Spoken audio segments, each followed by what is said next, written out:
আসসালামু আলাইকুম, welcome to my channel. আজ আমি তৈরি করে দেখাবো খুবই মজাদার, সুস্বাদু আর পুষ্টিগুণে ভরপূর্ণ মিষ্টি কুমড়োর চপ। আমার রেসিপিটি তৈরি করব খুবই সহজভাবে, অল্প কিছু উপকরণ দিয়ে, যেটা আমাদের সবার ঘরেই রয়েছে। মিষ্টি কুমড়োর এই চপটা গরম গরম ভাতের সাথে খেতে দারুণ লাগে, আর বিকালের নাস্তার জন্য তো পারফেক্ট একটি স্ন্যাক্স রেসিপি। আমার চ্যানেলে নতুন নতুন ভিডিও আপডেট পেতে অবশ্যই চ্যানেলটিকে সাবস্ক্রাইব করে দিন, আর যারা অলরেডি চ্যানেলটিকে সাবস্ক্রাইব করে দিয়েছেন, থ্যাংক ইউ সো মাচ। আর আমার ভিডিও যদি ভালো লাগে অবশ্যই একটি লাইক দিবেন, কমেন্ট বক্সে আপনাদের মতামত জানিয়ে দেবেন।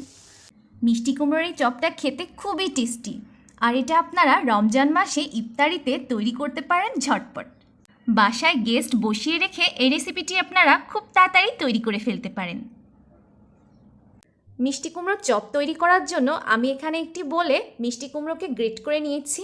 খুব মিহিভাবে আমি গ্রেট করে নিয়েছি। এখন আমি এর মধ্যে দিয়ে দেব মসুরির ডালের পেস্ট। আপনারা কিন্তু চাইলে আপনাদের পছন্দ মতন যে কোনো ডালই এই চপটায় ব্যবহার করতে পারেন।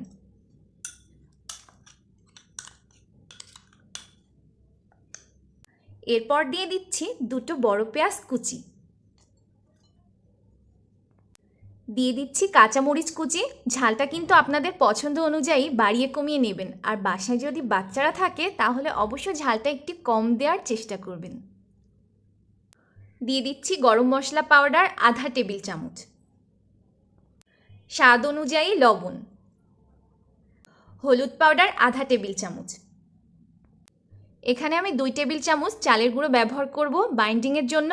হাতের কাছে যদি চালের গুঁড়ো না থাকে তাহলে আটা কিংবা ময়দাও আপনারা ব্যবহার করতে পারেন, তবে চালের গুঁড়োটা দিলে এটা অনেক ক্রিস্পি হয়।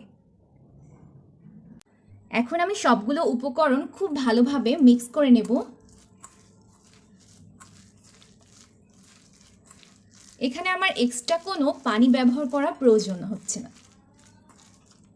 খুব ভালোভাবে মিক্স করে নিলাম। এখন আমি চপগুলো ভেজে নেব। চুলায় প্যান বসিয়ে তেল গরম করে এখন আমি মিষ্টি কুমড়োর মিক্সচার থেকে কিছুটা মিক্সচার হাতে নিয়ে এরকমভাবে একটু চপের আকারে গোল মতো শেপ দেব।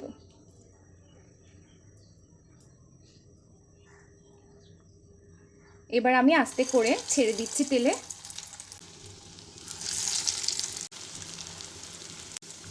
মিষ্টি কুমড়োর এই চপটা ভাজতে চুলার আঁচটা কিন্তু আমি মিডিয়াম রেখেছি, আর মিডিয়াম না রাখলে ওপরটা লালচে হয়ে গেলেও ভেতরটা কিন্তু কাঁচা রয়ে যাবে। এক পাশ হয়ে গেলে অপর পাশটা আস্তে আস্তে উল্টে দিতে হবে। মিষ্টি কুমড়োর এই চপগুলো যখন দুই পাশেই ব্রাউনিশ কালার হয়ে যাবে তখন আমি এটা উঠিয়ে নেব। আমি একটি সার্ভিং ডিশে সার্ভ করে ফেললাম মিষ্টি কুমড়োর চপ। খুবই মজাদার একটি রেসিপি, আর এটা খেতে তো অসাধারণ টেস্ট। এটা বাসায় একবার না বানালে বুঝবেন না যে এটা কতটা টেস্টি। সবাইকে অসংখ্য ধন্যবাদ আমার পাশে থাকার জন্য। আবারও দেখা হবে। আল্লাহ হাফেজ।